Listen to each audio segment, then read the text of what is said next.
तव दीय पाद पंकजम नमामि देवी नर्मदे, नमामि देवी नर्मदे, नमामि देवी नर्मदे, नर्मदे हर।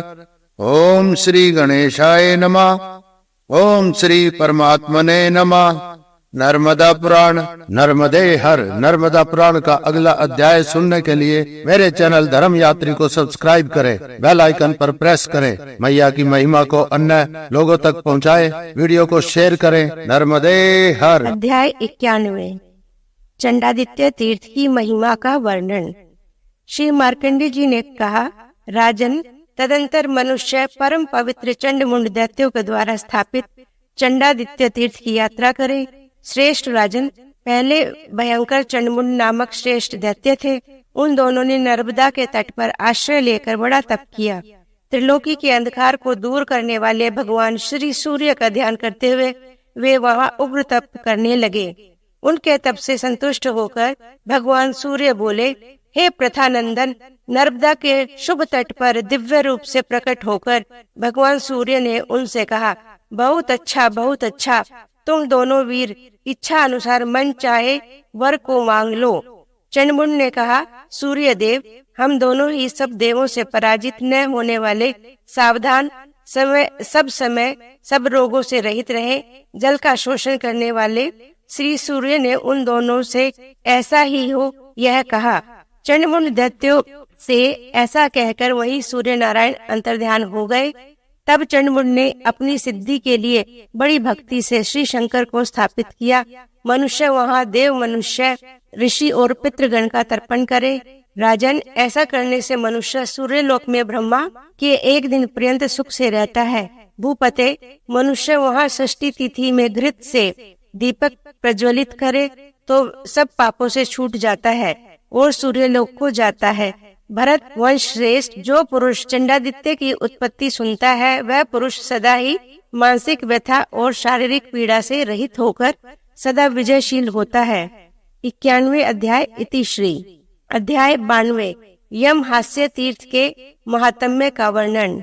श्री मार्कंडेय जी ने कहा, श्रेष्ठ राजन, तदंतर नर्मदा के तट पर स्थित सब पापों को हरने वाला बहुत उत्तम यम हास्य तीर्थ का गमन करे। युधिष्ठिर ने कहा, ब्राह्मण श्रेष्ठ, पृथ्वी में यम हास्य तीर्थ कैसे हुआ, यह सब मुझसे आप कहिए, मुझे बड़ी उत्कंठा है। श्री मार्कंडेय जी ने कहा, बड़ी बुद्धि वाले राजकुमार, बहुत अच्छा, बहुत अच्छा, तुमने मुझसे प्रश्न किया। पहले तुम्हारे पिता पुण्यदायिनी श्री नर्मदा में एक समय स्नान करने के लिए आए थे।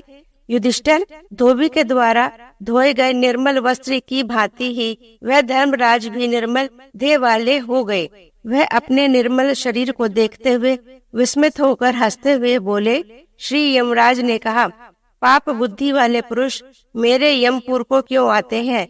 मनुष्य एक बार श्री नर्मदा के स्नान मात्र से ही विष्णु पद पा जाते हैं।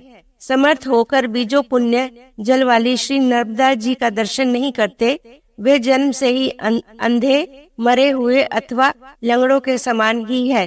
राजन, लोकों पर शासन करने वाले यम इस कारण ही हंसे थे। यम ने वहाँ श्री शिवलिंग की स्थापना कर स्वर्ग को गमन किया। राजन, यम हासेश्वर तीर्थ में मनुष्य क्रोध को जीतकर जितेंद्रिय होकर विशेषतः आश्विन मास में कृष्ण पक्ष की चतुर्दशी को बड़ी भक्ति से उपवास करके सब पापों से छूट जाता है। राजेंद्र, रात्रि में वहाँ जागरण करे, घृत का दीपक जलावे। यह करने से मनुष्य को जो फल मिलता है उसे सुनो। यह कहने से मनुष्य अगम्य स्त्री से उत्पन्न, अभक्ष्य पदार्थ के भक्षण से प्रकट और नहीं पीने योग्य पदार्थों के पीने से होने वाले संपूर्ण पापों से छूट जाता है। नहीं ले जाने योग्य वस्तु के ले जाने में, नहीं धोने योग्य गधी आदि के धोने में जो पाप होते हैं, वे सभी पाप स्नान मात्र से टुकड़े टुकड़े हो जाते हैं। वह मनुष्य कभी यमलोक नहीं देखता। राजन, भूमि में यह पितृगण के उद्धार के लिए बहुत छिपा तीर्थ है। यम हास्य तीर्थ में दान करने वाले पुरुषों का सब अक्षय होता है। जो पुरुष अमावस्या में क्रोध को जीतकर सुवर्ण भूमि दान से, बहुत तिलों के दान से, कृष्ण मृग चर्म के दान से तथा तिल धेनु के दान से योग्य ब्राह्मणों का पूजन करता है और जो शास्त्र विहित कर्तव्य का पालन करने वाले योग्य ब्राह्मण को उत्तम हाथी, घोड़ा, हल आदि के साथ 2 बैल, गन्या, पृथ्वी, दुधारू गाय, भैंस देते हैं, वे यम के पास नहीं जाते। युधिष्ठिर, यमराज प्रत्येक जन्म में उन पर प्रसन्न रहते हैं। यमराज का वाहन महिष भैंसा है, भैंसी उनकी माता है। उन भैंसों के देने से निश्चय ही यमराज प्रसन्न होते हैं। पापों से युक्त होने पर भी वह फिर यम को नहीं प्राप्त होते। इस कारण से महिषी दान उत्तम है। उसके सींग में जल स्थापित करे, प्रथम धूमिल वस्त्र से वेष्टित करना चाहिए, लोहे के खुर बनाना चाहिए, तांबे का पृष्ठ भाग भूषित हो, पूर्व दिशा में नमक का पर्वत, अग्नि के कोण में गुड़ का पर्वत, दक्षिण भाग में कपास, नैऋत्य, दक्षिण पश्चिम के मध्य कोण में मक्खन, पश्चिम में सप्तभाग और वायच्य परिचर, उत्तर के मध्य कोण में चावल, उत्तर सुवर्ण, ईशान कोण में घृत को स्थापित करें। ऐसा करके मुझ पर यमराज प्रसन्न हो, यह ब्राह्मण के आगे उच्चारण करे। श्रेष्ठ ब्राह्मण, महाभयंकर यमलोक, भयानक 80 पत्र वन, बड़ी भयंकर यम की चूल्ही, भय देने वाली वैतरणी, दुखप्रद कुंभी पाक, बड़ा भयानक कालसूत्र और यमल पर्वत, आरापैनी धार वाला तेल यंत्र, कठोर मूर्ति वाले कुत्ते, गीध जो बड़ी श्वास वाले, भयंकर शब्द करने वाले, घोर रोग, नरक, ये सभी यमलोक में सुने जाते हैं। तुम्हारी कृपा से और इस तीर्थ के प्रभाव से वे सब मुझे सुखद हो। ब्राह्मण, इस दान के प्रभाव से और यमराज की कृपा से मैं जन्म जन्म में नरक में न जाऊं, यह कहे। यम हास्य तीर्थ के वर्णन को जो पुरुष प्रेम से सुनते हैं, वे पुरुष भी पापों से रहित होकर यमलोक को नहीं देखते। 92वें अध्याय इति श्री। अध्याय 93 कल्होड़ी तीर्थ के महात्म्य का वर्णन। श्री मार्कंडेय जी ने कहा, राजन, तदंतर भगवती गंगा के पाप नाशक भारत में प्रसिद्ध उत्तम कल्होड़ी तीर्थ की यात्रा करे। कुंती नंदन, नर्मदा के तट पर स्थित प्राणियों के पाप नाश के लिए ऊपर की भांति पुष्कर सा यह तीर्थ मनुष्यों को मिलना कठिन है। यह तीर्थ परम पुण्यदायक है, ऐसा साक्षात शंकर जी ने कहा। वहाँ भगवती गंगा स्नान के लिए पशु रूप से पधारी थी। इस प्रकार से संसार में वह उत्तम कल्होड़ी तीर्थ के नाम से प्रसिद्ध है।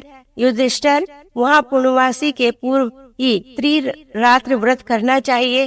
पृथा पुत्र रजोगुण, तमोगुण, क्रोध, पाखंड, ईर्ष्या आदि दोषों को जो छोड़ देता है, वह पुरुष मोक्ष से होने वाले फल को प्राप्त पा लेता है। 3 संध्याओं में दुग्ध से श्री शंकर को स्नान कराए। बछड़े सहित गाय के दुग्ध को ताम्र पात्र में रखकर उसे मधु से युक्त कर ओम नमः शिवाय इस मंत्र से उपयुक्त दुग्ध मधु श्रेष्ठ द्वारा स्नान करावे। वह मनुष्य देव सुंदरियों के साथ देव स्थान स्वर्ग को जाता है। जो पुरुष वहाँ विधि पूर्वक स्नान कर पितृगण उद्धार के लिए उत्तम ब्राह्मणों को दान देता है, सफेद गाय देनी चाहिए और यह कहना चाहिए कि मेरे पिता में प्रसन्न हो। शुद्ध सदाचारी अपनी स्त्री में संतुष्ट ब्राह्मण को सत्व गुण से युक्त होकर मनुष्य सुवर्ण के ऊपर स्थित वस्त्र में आवृत झूल से शोभित बछड़े सहित गाय को जो देते हैं, राजन, वह पुरुष शिवलोक को पाता है। यह कल्होड़ी तीर्थ का 93वें अध्याय इति श्री। 94वें अध्याय नंदीकेश्वर तीर्थ की महिमा का वर्णन। श्री मार्कंडेय जी ने कहा, राजन, उस कल्होड़ी तीर्थ के समीप मनुष्यों के सब पापों के हरने वाले नंदी के द्वारा पहले स्थापित पवित्र नंदी तीर्थ की भी यात्रा भी करे। यह तीर्थ नर्मदा के तट पर पाप समूह से दुखित जीवों को मोक्ष देने वाला है। हे युधिष्ठिर, दिन रात्रि वहाँ निवास कर पंचोपचार पूजा, जल, चंदन, बिल्व पत्र, धूप, दीप, नैवेद्य आदि से श्री नंदीकेश्वर की पूजा करे। धर्मपुत्र, वहाँ जो पुरुष ब्राह्मणों को रत्न देता है, वह पुरुष उस उत्तम स्थान पर जाता है जहाँ श्री शंकर का निवास है तथा सब सुखों से युक्त होकर अप्सराओं के साथ क्रीड़ा करता है। 94वें अध्याय इति श्री। अध्याय 95 नारायणी तीर्थ की महिमा का वर्णन। श्री मार्कंडेय जी ने कहा, श्रेष्ठ राजन, तदंतर मनुष्य पहले श्री शंकर जी के द्वारा कहे गए सब तीर्थों में श्रेष्ठ पुण्य पद्र बद्री आश्रम की यात्रा करे, जहाँ किरीटधारी छोटे फाल्गुन अर्जुन ने भारत संग्राम के लिए सिद्धि प्राप्त की थी। उन्हें नर रूप स्थित तुम देवता मानो। वे दोनों ही नर नारायण एक समय नर्मदा के तट पर आए। राजन, जो भगवान का भक्त है उसी को उनका ज्ञान होता है।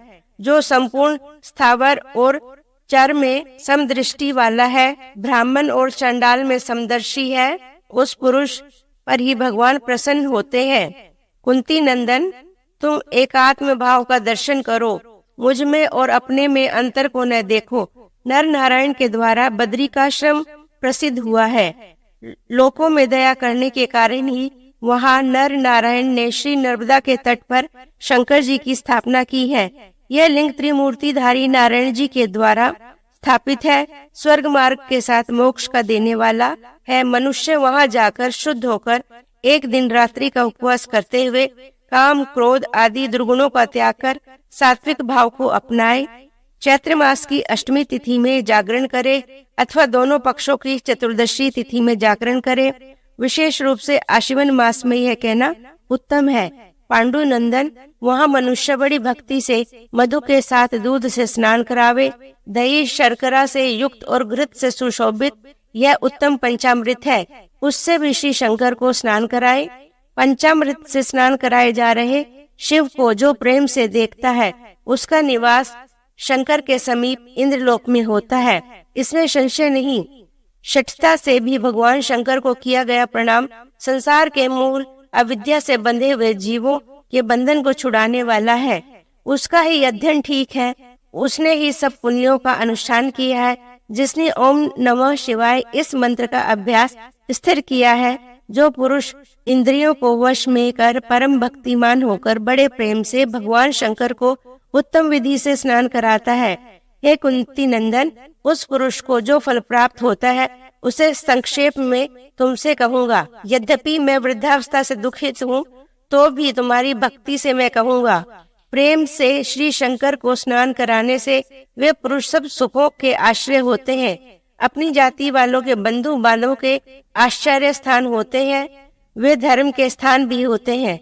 राजन, पृथ्वी में सब मनोरथों से पूर्ण होते हैं। जो पुरुष वहाँ नर्मदा के जल से मृषित श्राद्ध करता है, राजन, योग्य कुलीन वेदों के पारागामी सुंदर रूप वाले सुशील अपने स्त्री में संतुष्ट शुभ वेशधारी श्रेष्ठ आर्य देश में उत्पन्न स्पष्ट व्यवहार वाले ब्राह्मणों से जब सूर्य कुतुब दिन के 15 मुहूर्त सदा ही होते हैं, उनमें 8वें मुहूर्त को कुतुब कहते हैं। इस मुहूर्त में ही श्राद्ध का प्रारंभ श्रेष्ठ माना गया है। मुहूर्त में स्थित ही पिंडदान करना चाहिए। धर्म नंदन, यदि मनुष्य अपने पितृगण की उत्तम गति चाहता है तो काने पाखंडी और दुष्ट पुरुषों को यत्न से छोड़ दे।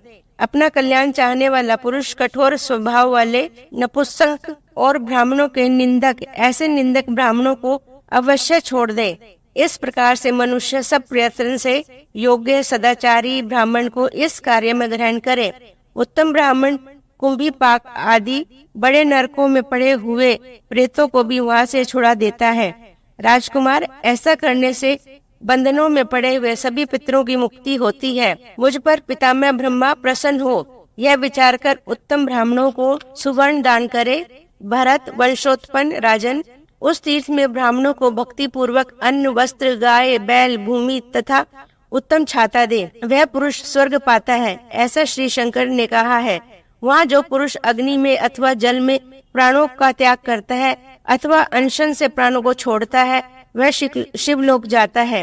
राजन, नर नारायणी के तट पर और देव द्रोणी में जो मनुष्य प्राण त्याग करता है, वह भगवान शंकर के निकट 14 इंद्र पर्यंत रहता है। एक इंद्र का समय 71 चौयुगी से कुछ अधिक होता है। फिर स्वर्ग से लौटकर वह बलशाली राजा भी होता है। सब ऐश्वर्य और गुणों से युक्त प्रजाओं के पालन में तत्पर रहता है। फिर उस तीर्थ का स्मरण करता है और वहाँ आता है। 95 अध्याय इति श्री। अध्याय 96 कोटीश्वर तीर्थ की महिमा का वर्णन। श्री मार्कंडेय जी ने कहा, राजन, तदंतर मनुष्य उत्तम कोटीश्वर तीर्थ की यात्रा करे। कुरुनंदन, जहाँ ऋषि आए थे, कृष्ण द्वैपायन वेदव्यास के कल्याण के लिए वेद मंगल पाठी सब ब्राह्मणों ने मंत्रणा कर सबके कारण स्वरूप तथा बंधन के नाशक श्री शंकर की स्थापना की। राजकुमार, पृथ्वी में कोटीश्वर के नाम से कहा गया है कि ये तीर्थ संसार के पापों को काटने वाला व प्राणियों के दुख शोक का नाशक है। श्रेष्ठ राजन, जो पुरुष पूर्णिमा में उन्हें भक्ति से स्नान कराता है, पितरों का तर्पण कर विधि पूर्वक पिंडदान कराता है, उससे युधिष्ठिर विशेषतः श्रावण के पूर्णमासी में पिंडदान आदि से प्रलय पर्यंत पितृगण की अक्षय तृप्ति होती है। नर्मदा के तट पर स्थित यह पितृगण का बहुत उत्तम स्थान है। श्रेष्ठ मुनियों ने इसे बनाया है। यह सब जीवों को मोक्ष देने वाला है। 96 अध्याय इति श्री। नर्मदे हर 97वां अध्याय व्यास तीर्थ की महिमा का वर्णन। श्री मार्कंडेय जी ने कहा, राजन, तदंतर मनुष्य को दुर्लभ पुण्यप्रद अंतरिक्ष में स्थित उत्तम व्यास तीर्थ को मनुष्य गमन करे। युधिष्ठिर ने पूछा, भगवान, यह व्यास तीर्थ किस कारण से अंतरिक्ष में स्थित है? यह संक्षेप में बताइए, ग्रंथ का विस्तार छोड़िए। श्री मार्कंडेय जी ने कहा, साधुओं में अनुराग रखने वाले, बड़ी भुजाओं वाले हे कुंती नंदन, बहुत ठीक, तुम धर्मशील और अन्य कर्मों में तत्पर तीर्थ यात्रा के प्रेमी हो। राजन, व्यास तीर्थ सब जीवों को दुर्लभ है। हे राजकुमार, मैं व्रत भाव से पीड़ित व समर्थ हूँ। स्मरण और ज्ञान भी ठीक नहीं है, धन से रहित स्मृति भी ठीक नहीं है। मैंने अति गुप्त इस तीर्थ का कथन किसी से भी नहीं किया। हे राजेंद्र, व्यास के आश्रय से वहाँ कलयुग का प्रवेश नहीं होता। श्री नर्मदा जी की चेष्टा से वह व्यास तीर्थ अंतरिक्ष हुआ। भगवती नर्मदा के गुणों का कथन ब्रह्मा जी भी नहीं कर सकते। पुनः मैं श्री नर्मदा जी की उत्तम महिमा को संपूर्ण रूप से हे प्रिय वत्स कैसे जानूंगा? अतः व्यास तीर्थ की थोड़ी महिमा को मैं तुमसे कहता हूँ। जहाँ आज भी तथा कलयुग में प्रत्यक्ष विश्वास देखा जाता है, बड़े भयंकर शूल को भिनकर पक्षी भी वहाँ नहीं जाता। पहले पूज्य मुनि पराशर थे, उन्होंने श्री गंगा के जल में महान फल वाला अति उग्र तप किया। वह गंगा के जल में प्रविष्ट हो प्राणायाम में स्थित हुए और 12 वर्ष पूर्ण होने पर वह जल के भीतर से बाहर आए। भिक्षा से के प्रयोजन से वह ग्राम गमन करते थे। वह जहाँ ठहरे थे, उन्होंने नौका से जीविका करने वाले एक सुंदरी कन्या को देखा। उसे देखकर वह काम से व्याकुल होकर उसे मधुर वचन बोले कि तुम्हें मुझे परले पार ले चलो। मृग के समान चंचल नेत्र वाली सुंदरी, तुम कौन हो? नदी के तट पर नौका पर चढ़ी मेरे चित्त को मथने वाली देवी कहो। उन ऋषि के ऐसा कहने पर ऋषि श्रेष्ठ को प्रणाम कर काम से मोहित उन्हें देखकर उसने अपना परिचय दिया। हे ब्राह्मण श्रेष्ठ, मैं केवटों के घर में दासी के रूप में रहने वाली कन्या हूँ। भगवान, नौका के द्वारा जीविका के लिए मुझे स्वामी ने आज्ञा दी है। मेरे द्वारा बताए गए संपूर्ण वृतांत को तुम जान सकते हो। ऐसा कहे जाने पर वह महर्षि क्षण भर चिंतन कर बोले। पराशर जी ने कहा, हे भद्रे, मैं ज्ञान के समर्थ से तुम्हारी उत्पत्ति जानता हूँ। सुंदरी, तुम केवट की पुत्री नहीं हो, तुम राजकन्या हो। कन्या ने कहा, ब्रह्मा, मुझे बताइए मेरे पिता कौन है? मैं किसके पेट से, किस वंश से उत्पन्न हूँ और मैं केवट की पुत्री कैसे हुई? पराशर जी ने कहा, तुमने जो कुछ को पूछा वह सब मैं तुमसे कहता हूँ। एक कल्याणी शत्रुओं के भय को बढ़ाने वाला जम्बूद्वीप का राजा चंद्रवंश का भूषण रूपवसु नामक एक नरपति था। राजा की 700 स्त्रियां थी, पर पुत्र 10 ही थे। धर्म से प्रजाओं को पालता था, सदा ही ईश्वर के समान उसकी पूजा होती थी। पर शीर्षद्वीप निवासी मलेच्छ उसके आज्ञा पालक नहीं थे। उनके विनाश के लिए बड़ी शूरता में स्थित पुत्रों और सेवकों से युक्त होकर राजा वसु समुद्र को लांघकर शीर्षद्वीप पहुंचे। उन मलेच्छों ने राजा वसु के साथ युद्ध प्रारंभ किया। मृगनयनी राजा ने उन मलेच्छों को पराजित किया। राजा ने पुत्र, सेना और वाहन सहित उन मलेच्छों को कर देने वाला बनाया। मृग के समान हे नेत्र वाली, तुम्हारी माता राजा वसु की प्रधान रानी थी। राजा जब अन्य देशों में स्थित थे तब तुम्हारी माता रजस्वाला हुई। स्त्रियों में सदा ही काम का निवास होता है। ऋतु काल में विशेषतः सब वाणों से विद्ध होती हैं। सुंदर नेत्रों वाली उस रानी ने काम से संतप्त होकर विचार किया कि मैं राजा वसु के समीप दूत भेजूंगी। उसने दूत को बुलाकर कहा, दूत, तुम सिरघी राजा के समीप जाओ। दूत ने कहा, देवी, शत्रुओं पर शासन करने वाला राजा वसु समुद्र के परले पार गए हैं। है सुबह जलयान के बिना वहां जाना संभव नहीं है। वे सभी यान दूसरे पार है। दूत के वचन सुनकर वह रानी काम से पीड़ित होने के कारण दुखित हो गई। तब उसकी सखी उस रानी से बोली, तुम क्यों दुखित हो देवी? तुम अपना लेख यथार्थ रूप से तोते के हाथ से भेजो। सुंदरी पक्षी समुद्र को लांग कर जाते हैं। हे राजन, सखी के वचन सुनकर वह रानी स्वस्थ हो गई। लेखक ने कहा, तुम मेरी आज्ञा से लेख लिखो। वसु राजन, तुमसे सहित सत्यभामा आज जीवित नहीं रहेगी। लेखक, आज ऋतुकाल प्राप्त है, तुम इस लेख को लिखो। लेखक के द्वारा भुजपत्र में लेख के लिखे जाने पर पिंजरे के भीतर स्थित शुक रानी के समीप लाया गया। सत्यभामा ने कहा, शुक, तुम इस लेख को लेकर शीघ्र राजा वसु के समीप जाओ। वह शुक रानी के सामने झुककर उत्तम लिखे गए पत्र को लेकर सहसा उड़ा। राजन वह उड़कर आकाश मंडल में पहुंच गया। वसु राजा के समीप जा पहुंचा। सत्यभामा के भेजे गए लेख को शुक राजा के समीप डाल दिया। राजा वसु ने उस लेख को हाथ में लेकर पढ़ा। लेख के अर्थ को विचार कर राजा ने वीर्य को ग्रहण कर एक सुंदर दोने का पुट बनाकर तथा उत्तर सहित सुरक्षित कर शुक को सौंप दिया और कहा, तुम रानी के पास जाओ और शुक राजा वसु को प्रणाम कर बीज को लेकर उड़ा। समुद्र पर पहुंचने पर शुक ने एक बाज को देखा। उस शुक को मांस सहित जानकर बाज पक्षी ने उस पर धावा किया। हे भारत, बाज के चोंच के प्रहार से शुक को मार डाला। उसकी मूर्छा से वह बीज समुद्र जल में गिरा। महाराजा वसु के उस बीज को मछली निकल गई। उस बीज से मछली के पेट में कन्या हुई। वह मछली पकड़ने वाले लोगों ने पाई और उसे पाकर वे घर ले गए। जब वह मछली फाड़ी गई, हे शुभशीले, तब तुम दृष्टिगोचर हुई। तुम चंद्रमंडल के समान सूर्यपूर्ण तथा सूर्य के तेज के समान तेजस्विनी थी। तुम्हें देखकर गंगा तट पर सभी केवट आनंदित हो गए। वे सब प्रसन्न होकर अपने प्रधान के घर पहुंचे और उससे बोले, तुम इतनी बड़ी कांति वाली रूप कन्या को ले लो। पुत्र रहित उस स्वामी ने मृग के समान चंचल नेत्रों वाली कृष गोत्र वाली कन्या को ले लिया और अपनी स्त्री से बोला, तुम इसका पालन करो। तदंतर उसने तुम्हारा पालन किया। तब उसने महर्षि पराशर के वचन का विचार किया। हे राजन, श्री पराशर द्वारा ऐसे कहे जाने पर हृदय से तो वह अपने को दे चुकी, पर ऋषि से बोली, ठीक है ब्राह्मण, मेरे शरीर में मछली की गंध भरी हुई है। तब उन्हें ऋषि ने उस सुंदरी के दिव्य गंध से वासित कर दिया। योग के प्रभाव से ऐसा कर अग्नि को प्रज्वलित कर अग्नि की परिक्रमा कर प्रेम से उसको तब ग्रहण किया। नाव के बीच में ही ऋषि ने उस सुंदरी के काम स्थान आदि का स्पर्श किया। हे धर्मपुत्र, इस प्रकार ब्राह्मण को कामातुर जानकर वह डर गई। हंसती हुई वह ऋषि से बोली, हे देव, तुम सबके सामने ऐसा करते हुए लज्जित नहीं होते? हे बुद्धिमान, अच्छी बुद्धि वाले नीच जनों के योग कर्म करते हुए क्या तुम लज्जित नहीं होते? तब उसी समय ऋषि ने कुछ ध्यान करते हुए अंधकार से पूर्ण माया का स्मरण किया। तभी वह तम गुण से युक्त माया वहां उपस्थित हुई। तदंतर वह अंधकार के विस्तार रूप से कर्म से विस्मित और अनुरक्त भी हो गई। तब ब्रह्मचार्य से संतप्त उस महर्षि ने स्त्री सुख की क्रीड़ा की।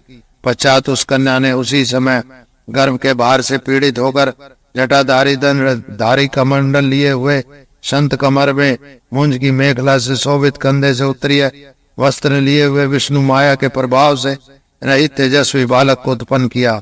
उससे और भी संशाकित उस सुंदर बालक को देखकर कांपती हुए सुंदरी मुनि की शरण में गई। हे मुनि श्रेष्ठ, उत्तम बुद्धि वाले पराशर, अत्यंत अद्भुत लंगोटी और मेखला से युक्त हाथ में दंड लिए जटाधारी उत्तरीय से शोभित मेरे उस पुत्र की तुम रक्षा करो। श्री पराशर जी ने कहा, पुत्र के उत्पन्न होने से तुम मत डरो, पुनः कुंवारी हो जाओगी, योजन गंधा और सत्यवती नाम से प्रसिद्ध होगी। शांतनु नामक राजा है, वह तुम्हारे पति होंगे।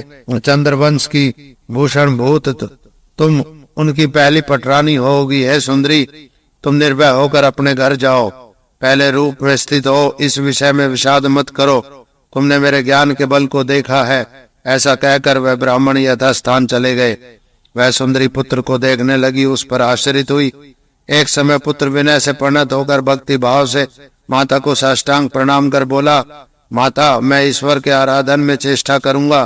तब वह पुत्र के वचन से दुखित होकर वचन बोली। योजनगंधा ने कहा, हे वत्स, आज मुझे अपराध रहित माता को छोड़कर मत जाओ।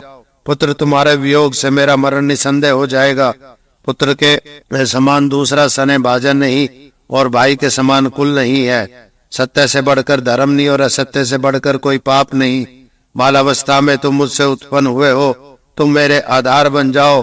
कर्मों का खेल तो देखो, न तो मेरा पति है न मेरा पुत्र है। व्यास जी ने कहा, हृदय में तुम विषाद मत करो, मैं तुम्हें सत्य कहता हूँ। हे देवी, तुम कार्य की सिद्धि के लिए आपत्ति के समय मेरा स्मरण करना, मैं तुम्हें आपत्ति से बचा लूंगा। ऐसा कहकर व्यास जी वहां से चले गए और कन्या भी घर गई। वह पराशर के पुत्र वहां वन के मध्य में विषाद को प्राप्त हुए।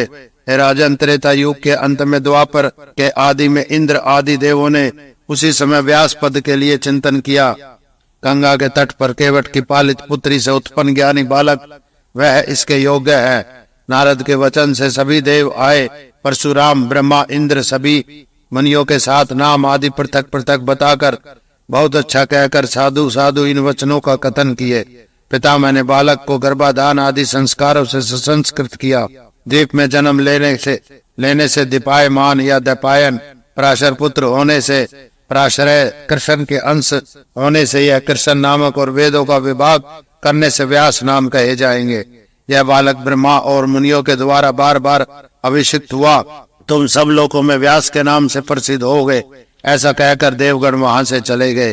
फिर कृष्ण दपायन वेद व्यास ने तीर्थ यात्रा आरंभ की। उसने गंगा का स्नान किया, केदार और पुष्कर में स्नान किया, नैमिषारण्य तीर्थ, कुरुक्षेत्र और सरस्वती उज्जैनी में महाकालेश्वर प्रभास क्षेत्र में सोमनाथ के दर्शन कर सागर पर्यंत पृथ्वी में स्नान करके महामुनि वेद व्यास जी आगे चलते हुए रुद्र के शरीर में उत्पन्न पवित्र मंगलमय आत्मा रूपा श्री नर्मदा जी के तट पर आ पहुंचे। आनंदित होकर श्री नर्मदा जी को देखकर चित्त का विश्राम पाया। वहां आकर श्री व्यास ने बड़ा तप किया। ग्रीष्म ऋतु में पंचाग्नि के मध्य में स्थित होकर वर्षा में निवारण आकाश के नीचे पृथ्वी पर सोते हुए हेमंत ऋतु में गीले वस्त्र वाले होकर भी श्री शंकर का चिंतन किया। सृष्टि और संहार के करने वाले किसी अस्त्र शस्त्रादि से नहीं काटने योग्य वरदाई मंगल में नित्य सिद्धेश्वर लिंग की पूजा कर ध्यान में तत्पर होकर करनी चाहिए।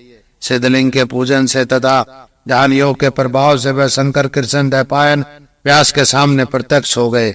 भगवान शंकर ने कहा, हे पुत्र, मैं तुम पर प्रसन्न हूँ, तुम वर मांग लो। श्री व्यास जी बोले, हे भगवान, यदि तुम मुझ पर प्रसन्न हो और मुझे वर देना चाहते हो तो नर्मदा के तट पर तुम स्वयं ही प्रत्यक्ष रहो। हे उमानाथ, तुम्हारी कृपा से मैं भूत और भविष्य काल का जानकार हूँ। भगवान शंकर ने कहा, हे पुत्र, मेरी कृपा से निसंदेह तुम्हें ऐसा ही हो। तुम्हारी भक्ति के वश में हुआ मैं नर्मदा के तट पर प्रत्यक्ष रहूंगा। 1000वें अंश के आधे भाग में तुम्हारे आश्रम में प्रत्यक्ष निवास करूंगा। ऐसा कहकर श्री शंकर जी उत्तम कैलाश पर्वत पर चले गए। कृष्ण दपायन ने समय पर अपनी पत्नी का ग्रहण किया। शास्त्र में कही गई विधि से विवाह करने पर तथा पत्नी का पालन करते हुए पराशर नंदन व्यास के पुत्र हुआ। सभी ब्रह्मा, इंद्र आदि देवों ने वृद्धि का आशीर्वाद दिया। पुत्र जन्म में उत्सव तीर्थ यात्रा के प्रसंग से वशिष्ठ आदि मुनि और पराशर आदि मुनि, अत्रि, विष्णु, आरित, याज्ञवल्क्य, शुक्राचार्य, अंगिरा, यम, आपस्तमय, संवर्त, कात्यायन, बृहस्पति ऐसे शिष्यों सहित मां भाग्यशाली नर्मदा तट पर रहने वाले हजारों मुनि व्यास के आश्रम में जो अत्यंत शुभ और मनोहर था संतुष्ट होकर आए। हे राजन, उन व्यास ने भी उन सभी श्रेष्ठ ब्राह्मणों को देखकर अभ्युत्थान करते हुए प्रणाम, पिता को प्रणाम कर पश्चात विधि पूर्वक दूसरों को प्रणाम कर उन्हें प्रेम से आसन दिया। चरण धोने के लिए जल और अर्घ्य निवेदन किया। पुनः हाथ जोड़कर यह वचन बोले, इसमें संदेह नहीं कि आज आप लोगों के संभाषण और पूजन से मेरा उद्धार हो गया। जंगल में होने वाले शाक और जंगली फल से आप लोगों को प्रेम पूर्वक दूंगा। वहां श्री व्यास जी ने प्रत्येक को प्रणाम कर उनको नियंत्रित किया। तदंतर वे सब कृष्ण दपायन मुनि को प्रणाम करते देखकर श्री व्यास जी को जय के आशीर्वचनों से वृद्धिशाली होने का कथन कहकर एक दूसरे को देखकर फिर सभी मुनि श्री श्रेष्ठ पराशर जी को देखने लगे। हे पूज्य पराशर, तुम श्री व्यास जी को उचित उत्तर दो। उन सब मुनियों के द्वारा ऐसे कहे जाने पर भगवान पराशर ने ऋषियों की इच्छा को प्रकट करते हुए पुत्र व्यास से कहा। पराशर जी बोले, खाने की इच्छा वाले ये महर्षि व्रत भंग के भय से और विशेषतः श्राद्ध में नर्मदा के दक्षिण तट पर भोजन नहीं करना चाहते। व्यास जी ने कहा, मैं आप लोगों की आज्ञा का पालन करता हूँ, आप लोग क्षण भर ठहरिए, तब तक मैं नर्मदा को प्रसन्न कर उत्तम विधि सिद्ध करता हूँ। ऐसा कहकर पवित्र होकर नर्मदा के तट पर स्थित हुए। सहसा श्री व्यास ने भगवती नर्मदा की स्तुति की। हे राजन, वह तुम सुनो। हे मात, तुम्हारी जय हो। हे देवी, तुम्हें प्रणाम हो। वर देने वाली, पापों का पाषाण करने वाली, बहुत फल देने वाली माता, तुम्हारी जय हो। शुम निशुम के कपाल धारणों वाली, हे देवी, तुम्हारी जय हो। सुर नर संकट हरणी, हे माँ, प्रणाम करता हूँ। चंद्र सूर्य रूपी नेत्र धारण करने वाली देवी, तुम्हारी जय हो। अग्नि से देदीप्यमान सुंदर मुख वाली, तुम्हारी जय हो। भैरव की देह में छिपने वाली, तुम्हारी जय हो। अंधक दैत्य का शोषण करने वाली, तुम्हारी जय हो। महिषासुर का मर्दन करने वाली, हाथ में शूल लिए, तुम्हारी जय हो। लोगों के संपूर्ण पापों को हरने वाली माता, तुम्हारी जय हो। ब्रह्मा और श्री राम के द्वारा वंदित, हे देवी, तुम्हारी जय हो। सूर्य व इंद्र द्वारा सिर से प्रणाम की गई माता, तुम्हारी जय हो। स्कंद व शस्त्रधारी ईश के द्वारा अभिनंदित, हे देवी, तुम्हारी जय हो। सागर गामिनी माता, तुम्हारी जय हो। देव, दुख और दारिद्र्य का विनाश करने वाली, हे देवी, तुम्हारी जय हो।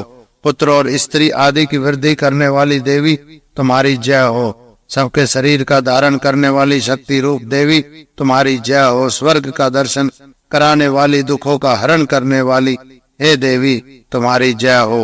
व्याधियों का नाश करने वाली एवं संसार के बंधन को छुड़ाने वाली, तुम्हारी जय हो। सब कामनाओं को पूर्ण करने वाली, सिद्धियों को देने वाली, सिद्धों में श्रेष्ठ मात्र, तुम्हारी जय हो। जो पुरुष काम क्रोध से रहित होकर श्री व्यास जी के द्वारा स्रोत को भगवान शंकर के पास अथवा शुद्ध भाव से घर में पढ़ता है, उस पुरुष पर वेद व्यास और भगवान शंकर परम प्रसन्न होते हैं, तथा सब पापों को क्षय करने वाली नर्मदा देवी प्रसन्न होती है। पृथ्वी में जिन पुरुषों ने श्री नर्मदा जी की स्तुति की, वे फिर यमलोक नहीं जाते। हे देवी, तुम्हारे गुणों से, कीर्तन से ब्रह्मा जी भी मोहित होते हैं। नर्मदा बृहस्पति भी तुम्हारे स्वरूप का वर्णन नहीं कर सकते। हे देवी, फिर तुम्हारे संपूर्ण गुणों को मैं कैसे जान सकता हूँ। इस प्रकार वाणी, मन और शरीर से श्री व्यास ने पवित्र भाव को जानकर प्रसन्न हुई। श्री नर्मदा देवी वचन बोली, हे प्रिय महामुने व्यास, मैं तुम्हारे सत्य भाषण से संतुष्ट हूँ। यदि तुम कोई वर चाहते हो तो वह सब मैं तुम्हें देती। श्री व्यास जी ने कहा, देवी, यदि तुम मुझ पर प्रसन्न हो और मुझे वर देने के लिए उद्यत हो, तो हे मात, अपने उत्तर तट पर ऋषियों का अतिथि सत्कार करा देने योग्य हो। नर्मदा जी बोली, व्यास मार्ग से विरुद्ध कार्य प्रवृत्ति की प्रार्थना उचित नहीं है। इंद्र चंद्र यम के मार्ग में विरुद्ध चलने में असमर्थ है। हे पुत्र, तुम कोई दूसरा वर मांग लो जो पृथ्वी में दुर्लभ हो। व्यास जी देवी के उस वचन को सुनकर मूर्छित हो गए। आज मुझे वृथा ही क्लेश हो गया, यह मानकर वे गिर गए।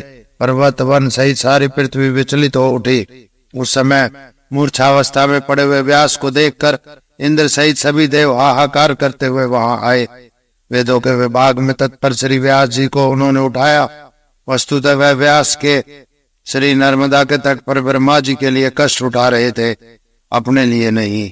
गाय और ब्राह्मणों के लिए प्राणों को भी शीघ्र छोड़ देना चाहिए।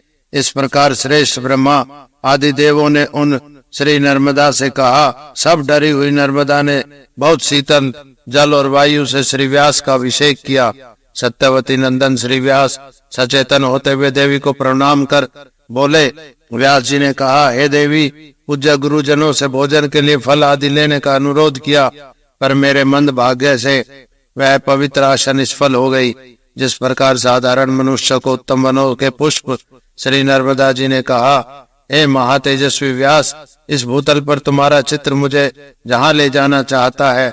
दंड धारण किए हुए तुम्हारे पीछे पीछे विंध्याचल के साथ मैं आज उसी मार्ग पर गमन करूंगी।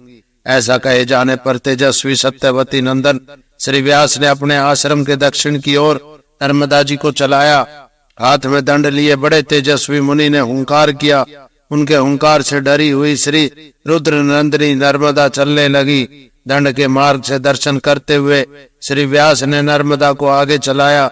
वे व्यास के मार्ग के अनुसार ही आगे चली। इंद्र आदि देवों ने वहां उन्हें देखा। अपने सेवकों के साथ देवों ने उन पर पुष्प वर्षा की। पराशर आदि श्रेष्ठ ब्राह्मण बहुत प्रसन्न हो गए, उनके नेत्र खिल गए। हे प्रिय पुत्र, हम क्या करें, तुम बताओ। इस समय हम तुम्हारे कर्म से अत्यंत प्रसन्न हैं। व्यास जी ने कहा, बहुत तप कर और बड़े फल वाला दान देकर मनुष्य को वही कार्य करना चाहिए जो कि सब सज्जनों को सुख कर हो। यदि आप लोग मुझ पर प्रसन्न हैं तो मैं कृपा का पात्र और मेरे आश्रम में आप लोग यहाँ निशंक व स्थित रहे। नर्मदा के जल से मिश्रित साग पात और फल से मेरा आतिथ्य सत्कार आप सब लोग मेरा प्रेम से ग्रहण करें। श्री नर्मदा के उत्तर तट पर अपने आश्रम में आप सब रहिए। श्री मार्कंडेय जी बोले, उस समय वहां उन श्रेष्ठ ब्राह्मणों ने स्नान तर्पण आदि नित्य क्रियाएं संपन्न की। फिर व्यास कुंड में जाकर सबने हवन करना आरंभ किया। नारियल बिल्व पत्र आदि से अग्नि में आहुति दी। गौतम, भृगु, नांडवक, नारद, लोमश, पराशर, संग, कौशिक, महर्षि चौवन, पिपलाद, वशिष्ठ, महातपस्वी नचिकेता, विश्वामित्र, अगस्त्य, उद्दालक, यम, सांडिल्य, जैमिनी, कर्ण, याज्ञवल्क्य, शुक्राचार्य, अंगीरा, शांततप, दधीचि, कपिल, गालव, जगिश्व और दक्ष, भरत, मुदगल, महातेजस्वी, वात्स्यायन, संवर्त एवं शक्ति, जतुकर्ण, भारद्वाज, बालखिल्य, अरुणि, ऐसे हजारों महर्षि वहां अग्नि में अग्निहोत्र करने लगे। वे हाथ में रुद्राक्ष माला लिए ध्यान योग में स्थित एकाग्रचित होकर सभी उस समय हवन कर रहे थे। तदंतर मोक्ष को देने वाला, रोगों का विनाशक एक शिवलिंग निकला। अखंड उस दिव्यलिंग को देखकर व्यास जी प्रसन्न हो गए। देवों ने पुष्प वृष्टि की और श्रेष्ठ ब्राह्मणों ने आशीर्वाद दिया। भगवान शंकर को देखकर व्यास जी साष्टांग प्रणाम किए। उन्होंने ब्राह्मणों ने की पूजा की। पांडुपुत्र पिता से लेकर सब ब्राह्मणों को साग मूंगफलों का भोजन कराया। तब फिर ब्राह्मणों ने पुण्य आशीर्वचन देकर अपने अपने आश्रमों को गए। तब से लेकर वह तीर्थ बुद्धिमानों के द्वारा व्यास तीर्थ नाम से कहा जाने लगा। युधिष्ठिर ने कहा, हे मुनिवर्य, व्यास तीर्थ के सेवन से जो पुण्य फल देने वाला हो वह भी बताए। मार्कंडेय जी ने कहा, भाइयों के सहित युधिष्ठिर, सुनो, मैं तुमसे सब कहता हूँ। कार्तिक मास के शुक्ल पक्ष की चतुर्दशी तिथि में जो मनुष्य जितेंद्रिय होकर उपवास कर भक्ति पूर्वक रात्रि में जागरण करता है तथा श्री शंकर को दुग्ध और मधु धृत आदि से स्नान कराता है, खांड से युक्त दही और कुश मिश्रित पवित्र जल से स्नान कराता है, सुगंधित चंदन से भगवान शंकर को लिप्त करता है, फिर सुगंधित फूलों से बेल पत्रों से पूजन करता है एवं चुकंद कुंद और कुश जाति के फूलों मुनि पुष्पों से तथा समय के अनुसार होने वाले फलों से सर्वोत्तम दीपेश्वर श्री शंकर की परम पूजा से करे।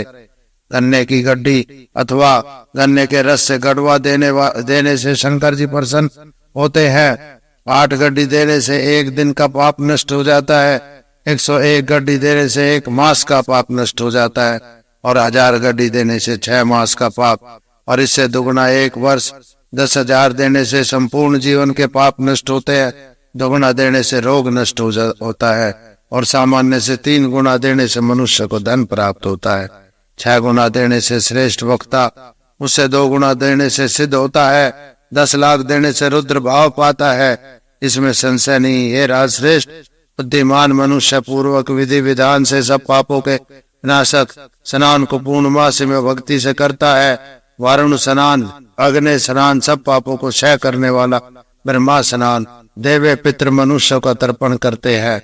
मनु ने 4 प्रकार के स्नान बताए हैं। भस्म स्नान यानी अग्नि जल स्नान, जल के भीतर डुबकी लगाना। वरुण स्नान, आपो हिष्टा मयो भू आदि मंत्रों से किए गए स्नान को ब्रह्मा स्नान तथा गोरज स्नान को वायव स्नान कहा गया है। ऋग्वेद की ऋचा मात्र से संपूर्ण ऋग्वेद के स्वाध्याय से होने वाले पुण्य को साम से साम वेद के फल को पाता है। यजुर मंत्र से यजुर वेद के पुण्य को तथा गायत्री मंत्र से संपूर्ण फल को पा लेता है। ओम इस एकाक्षर मंत्र को अपने अधिकार के अनुसार जप करे। सूर्य मंत्र अथवा शिव मंत्र का जप करे अथवा 12 अक्षर वैष्णव मंत्र का जप करना चाहिए। सब लक्षणों से संपन्न अपनी स्त्री में ही संतुष्ट, पाखंड और लोभ से रहित, सुपात्र विद्वान ब्राह्मणों की भक्ति पूर्वक पूजा करे।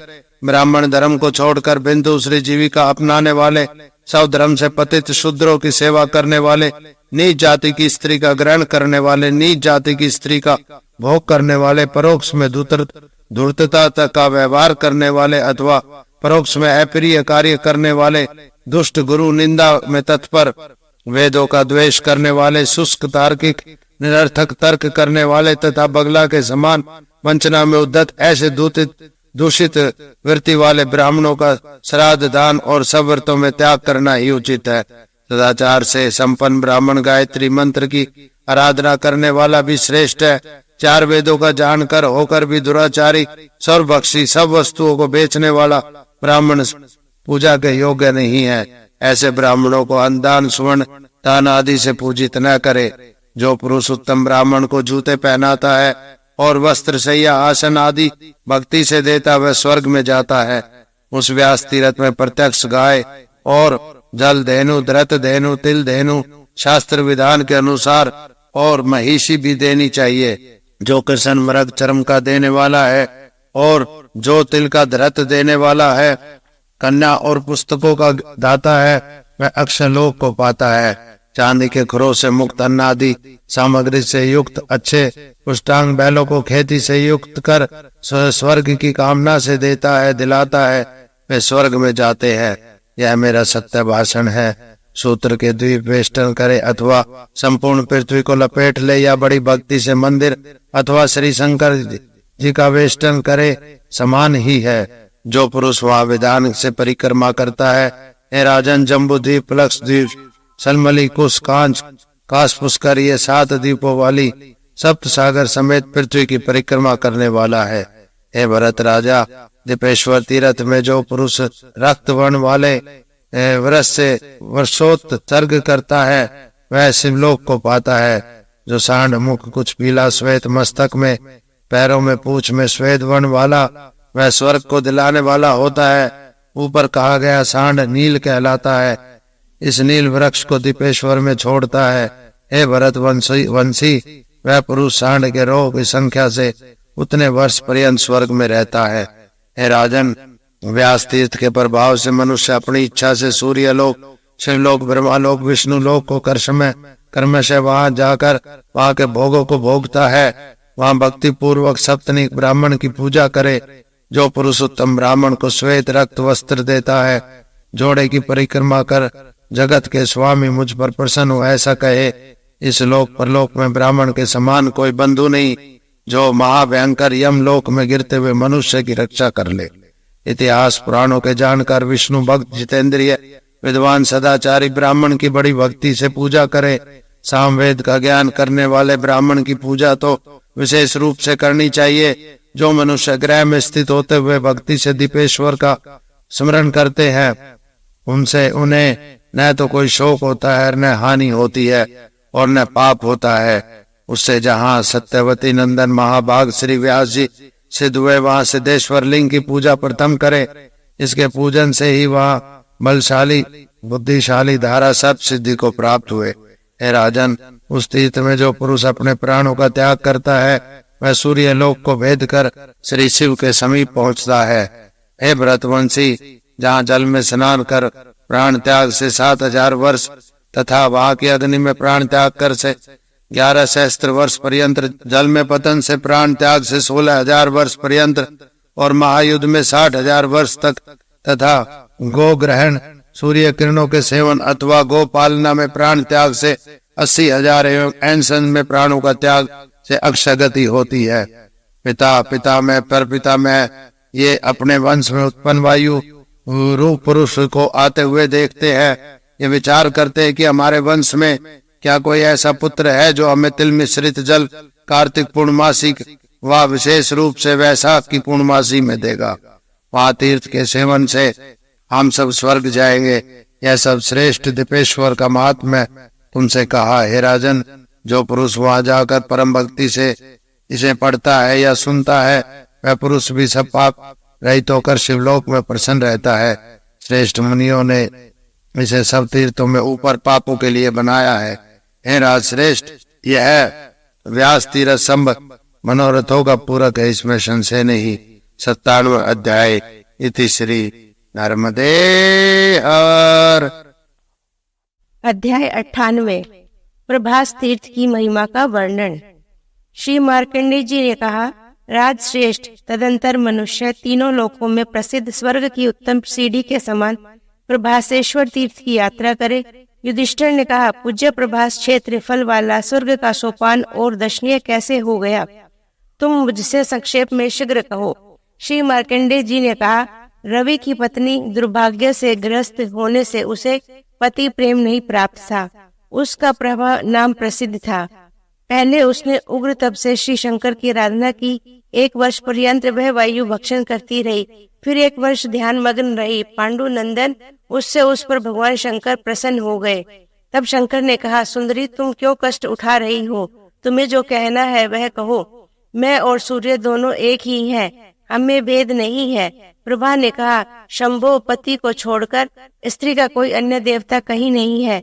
वह चाहे गुणी हो अथवा गुण रहित, धनी हो या निर्धन, प्रिय हो अथवा द्वेष करने वाला हो, स्त्रियों का पति देवता है। देव श्रेष्ठ, मैं सखियों के बीच दुर्भाग्य से जल रही हूँ।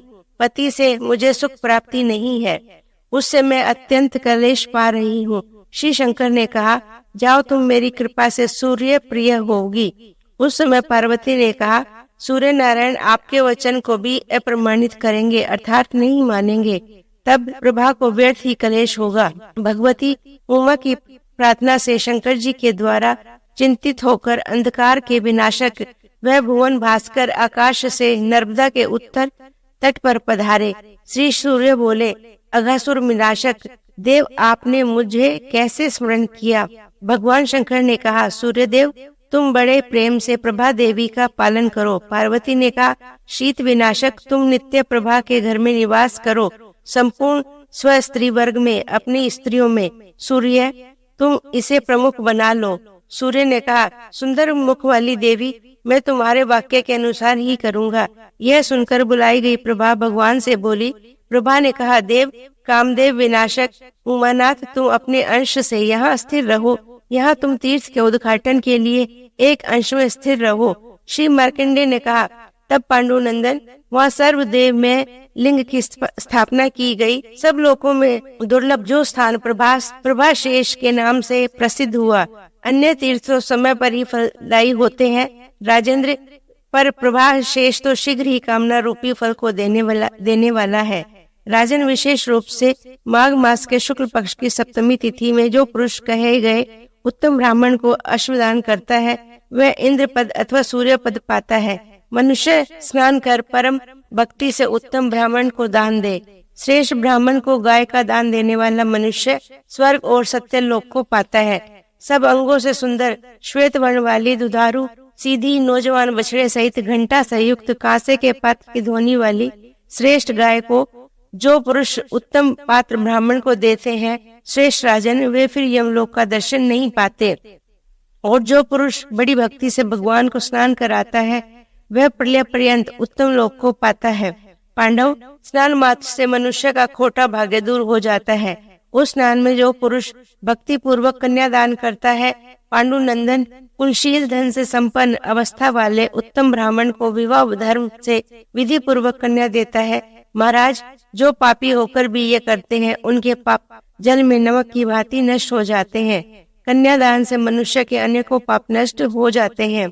स्वामी के द्रोह से उत्पन्न पाप, धरोहर के हड़पने का पाप, मित्र के मारने का पाप, कृतधन किए गए उपकार के न मानने का पाप, झूठी गवाही का पाप, गांव में भेद डालने का पाप, बगीचे के नष्ट करने का पाप, दूसरे की स्त्री के सेवन का पाप, सूद का पाप और चोरी से होने वाला पाप, कुएं को नष्ट करने का पाप, कपट के आचार से उत्पन्न पाप, दंभ, दूसरों को धोखा देने के लिए अपने को भिन्न रूप से प्रदर्शित करने का पाप, निरर्थक वृक्षों के काटने का पाप, अगम्य स्त्री में गमन से उत्पन्न पाप, दूसरों की स्त्री में प्रेम कामना से अपनी सुशील पत्नी के त्याग का पाप, ब्राह्मण के धन के अपहरण से उत्पन्न पाप, विष देने से उत्पन्न पाप और गाय की हत्या से प्रकट हुआ पाप, विद्या बेचने का पाप और पापियों के संबंध से होने वाला पाप, कुत्ते बिलाव के वध से उत्पन्न पाप, भूमि के हरण का पाप, गाय ब्राह्मण और अग्नि निमित्त शुभ कर्मदान आदि करने वाले को मत दो। इस प्रकार के निषेध से उत्पन्न पाप, ये सभी पाप पांडुपुत्र कन्यादान से निश्चय ही नष्ट हो जाते हैं। वह पुरुष सूर्यलोक जाकर शुभ रुद्र लोक जाता है और वहाँ 14 इंद्रों के भोग का कार्य पर्यंत रुद्र लोक में निवास कर विलास सुख का अनुभव करता है। जो मनुष्य के सब पापों का क्षय हो जाता है, तब भगवान शंकर में भावना होती है। पांडुनंदन, जो पुरुष इस प्रभास तीर्थ का गमन करता है, वह पुरुष सब तीर्थों का फल पाकर अश्वमेघ फल पाता है। गाय का विधि पूर्वक दान बड़ा पुण्य देने वाला, सब पापों का क्षय कारक है। वह सदा ही उत्तम है, किंतु चतुर्दशी में विशेष रूप से उत्तम है। 98वें अध्याय इति श्री। 99वें अध्याय नागेश्वर तीर्थ की महिमा का वर्णन। श्री मार्कंडेय जी ने कहा, राजन, तदंतर मनुष्य नर्मदा के दक्षिण तट पर स्थापित संपूर्ण पापों के विनाशक वासुकेश महादेव की यात्रा करे। युधिष्ठिर ने कहा, पूज्य गुरुदेव, नर्मदा के दक्षिण तट पर किस कारण से वासुकेश की स्थापना हुई, यह मुझसे विस्तार से बताएं। श्री मार्कंडेय जी ने कहा, एक समय उत्पन्न भगवान शंकर ने नृत्य किया। उस नृत्य से भगवान शंकर को श्वेत पसीना उत्पन्न हुआ। गंगा जल से मिश्रित श्वेत बिंदु गिर रहे थे। शंकर के मस्तक से निकले हुए उस पसीने को सर्प पी रहा था। भारत, तदंतर भगवती गंगा उस सर्प पर कुपित हो गई। कुटिल चलने वाले सर्प, तुम शूद्र जंतु हो, अजगर की योनि पाओ। वासुकी ने कहा, मैं पापी और खोटी नीति वाला हूँ माना, किंतु शिव से सम्मानित माता, तो मुझ पर अनुग्रह करो। तुम त्रिलोकी को पवित्र करने वाली, शुभ लक्षणों से युक्त पुण्य नदी हो। संसार के बंधन को काटने वाली, दुखियों के दुखों की विनाशक ईश्वरी, स्वर्ग द्वार में स्थित माता, तुम मुझ पर दया करो। तब गंगा ने कहा, तुम विंध्याचल में जाकर भगवान शंकर को प्रसन्न करने के लिए बड़ा तप करो। तदंतर तुम मेरी आज्ञा अनुसार अपने सर्प भाव रूप स्थान को पुनः पा जाओगे। श्री मार्कंडेय जी ने कहा, तब वह वासुकी ने उत्तम पर्वत विंध्य में जाकर शंकर की आराधना में उद्यत होकर तब प्रारंभ किया। उसने नित्य ही 3 नेत्र वाले डमरू हाथ में लिए महादेव का ध्यान किया। 100 वर्ष पूर्ण होने पर जगत गुरु भगवान शंकर उस पर प्रसन्न हो गए। उसके समीप में आकर शंकर प्रिय सुंदर वाणी बोले, वत्स, तुम मेरी कृपा से योग्य हो, यथेष्ट वर मांग लो। वासुकी ने कहा, देव, यदि तुम मुझ पर प्रसन्न हो तो देवेश, तुम्हारी कृपा से मेरी निष्पापता हो और आप सब पापों के विनाशक कोई तीर्थ बताओ। श्री शंकर ने कहा, बहुत बल वाले सर्प, तुम कल्याणकारी नर्मदा पर जाओ। उस नर्मदा के दक्षिण पुण्य तट पर विधि पूर्वक स्नान करो। ऐसा कहकर शंकर वहाँ से अंतर्ध्यान हो गए। वासुकी बहुत शीघ्रता से अजगर के रूप से ही नर्मदा के जल में प्रविष्ट हो गए। उसके मार्ग से गंगा का उत्तम प्रवाह उत्पन्न हो गया। तब वह सर्प नर्मदा के जल में निष्पाप हो गया। युधिष्ठिर, वहाँ नर्मदा में श्री शंकर जी की स्थापना हुई। तब से नागेश्वर नामक लिंग प्रसिद्ध हुआ। वहाँ अष्टमी अथवा चतुर्दशी लिंग तिथि में श्री भगवान शंकर को मधु से स्नान कराना चाहिए। मधु स्नान से मनुष्य शीघ्र निष्पाप हो जाता है, इसमें संशय नहीं। प्रथानंदन, पुत्र रहित जो पुरुष यहाँ संगम में स्नान करते हैं, वे पुरुष कार्तवीर्य के समान बलशाली गुणशाली श्रेष्ठ पुत्रों को पाते हैं। वहाँ ही जो पुरुष उपवास करते हुए पितृ श्राद्ध करता है, राजकुमार, श्राद्ध करते हुए ही पुरुष पितृगण को नरक से मुक्त कर देता है। उसके वंश में और बंधु वर्ग में सर्पों का भय नहीं होता। उसका कुल नागदेव की कृपा से प्रसन्न रहता है। राजश्रेष्ठ, तुम पर स्नेह के कारण यह सब मैंने तुमसे कहा। 99वें अध्याय इति श्री। 100वां अध्याय मार्कंडेश्वर तीर्थ की महिमा का वर्णन। श्री मार्कंडेय जी ने कहा, राजन, तदंतर मनुष्य नर्मदा के दक्षिण तट पर स्थित मार्कंडेश्वर के नाम से प्रसिद्ध परम सुंदर तीर्थ की यात्रा करे। यह सब तीर्थों में उत्तम, देवों से वंद्य, कल्याणकर है। पुत्र, यह तीर्थ परम गोपनीय है। मैंने इसके विषय में किसी से नहीं कहा। मैंने स्वर्ग की सीढ़ी के समान इस तीर्थ की पहले स्थापना की है। वहाँ ही मुझे भगवान शंकर की कृपा से ज्ञान प्राप्त हुआ है और जो भी पुरुष वहाँ ही जाकर जल के भीतर द्विपदा दिव्य इस गायत्री का जप करता है, पांडु नंदन, वह पुरुष सब पापों से मुक्त हो जाता है। वाणी, मन और कर्म से होने वाले संपूर्ण पाप समूह से वह छूट जाता है। शिव की पिंडी में आश्रम लेकर दक्षिण दिशा की ओर स्थित होकर 32 लक्ष्मण संपन्न महापुरुष के बहुत रूप धरने वाले शूलधारी को भक्ति से साध्य करें। राजन, वह पुरुष शरीर का पतन होने पर शिव को प्राप्त होता है, ऐसा मेरा निश्चय है। भरत वंशोत्पन्न राजन, अष्टमी तिथि में रात्रि में घृत का दीपक लगाना चाहिए, वह पुरुष स्वर्ग लोक पाता है, ऐसा शंकर जी ने कहा। राजकुमार, जो पुरुष वहीं भक्ति से श्राद्ध करता है उसके पितृगण प्रलय पर्यंत तृप्त होते हैं। इंगुदी के फलों के गुदे से, बेरों से, बेलों से, अक्षत और जल से भी वहाँ जो मनुष्य पितरों को तृप्त करता है वह पुरुष अपने जन्म का फल पा लेता है। 16वां अध्याय इतिश्री। अध्याय 101 संकर्षण तीर्थ की महिमा का वर्णन। श्री मार्कंडे जी ने कहा, श्रेष्ठ, तदंतर मनुष्य जगवाड़ यज्ञ मार्ग के मध्य में श्री नर्मदा के उत्तर तट परम सुंदर तीर्थ की यात्रा करे। पृथ्वी में वह संकर्षण के नाम से प्रसिद्ध और पापों का नाशक है। राजन, पहले बलभद्र ने वहाँ बड़ा तप किया है। राजकुमार, वहाँ देवगण भी स्थित रहते हैं। पार्वती के साथ श्री शंकर और विष्णु भगवान भी वहाँ स्थित है। राजश्रेष्ठ, प्राणियों के कल्याण के लिए श्री बलभद्र ने वहीं पाप नाशक श्री शंकर की बड़ी भक्ति से स्थापना की है। जो पुरुष वहाँ भक्ति से स्नान करता है, क्रोध तथा इंद्रियों को जीतकर, जो पुरुष शुक्ल पक्ष की एकादशी तिथि में शंकर को मधु स्नान कराता है, और वहीं जो पुरुष भक्ति से पितरों का श्राद्ध करता है, वह पुरुष बलभद्र के वचनानुसार उत्तम स्थान को पाता है। 101 अध्याय इतिश्री। अध्याय 102 मनमथेश्वर तीर्थ की महिमा का वर्णन। श्री मार्कंडे जी ने कहा, तदंतर मनुष्य सब देवों से पूजित मनमथेश्वर की यात्रा करे।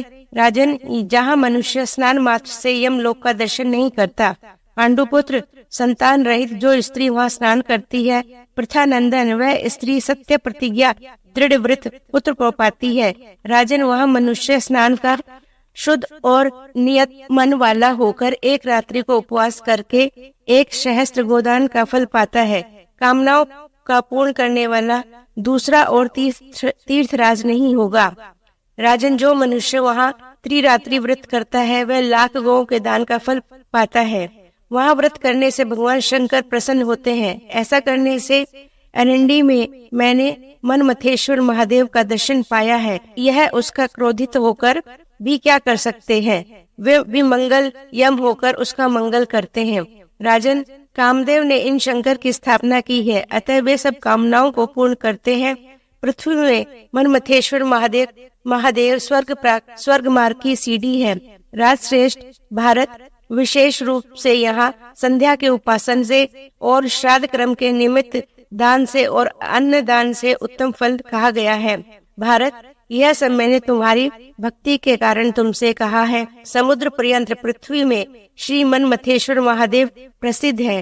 पांडव श्रेष्ठ, मनुष्य यहाँ त्रयोदशी तिथि में गोदान कराए। राज श्रेष्ठ, चैत्र मास के शुक्ल पक्ष में वहाँ जाकर जितेंद्रिय होकर महादेव के सम्मुख रात्रि में जागरण करके भक्ति पूर्वक घृत का दीपक लगाकर देव के आगे निवेदन करे। निवेदन करने वाला चाहे वह स्त्री हो या पुरुष, दोनों का फल समान माना गया है। 100 अध्याय इतिश्री। नेक्स्ट वीडियो के लिए मेरे चैनल धर्म यात्री को सब्सक्राइब करें, बेल आइकन पर क्लिक करें, वीडियोस लाइक और शेयर करें, कमेंट्स करें।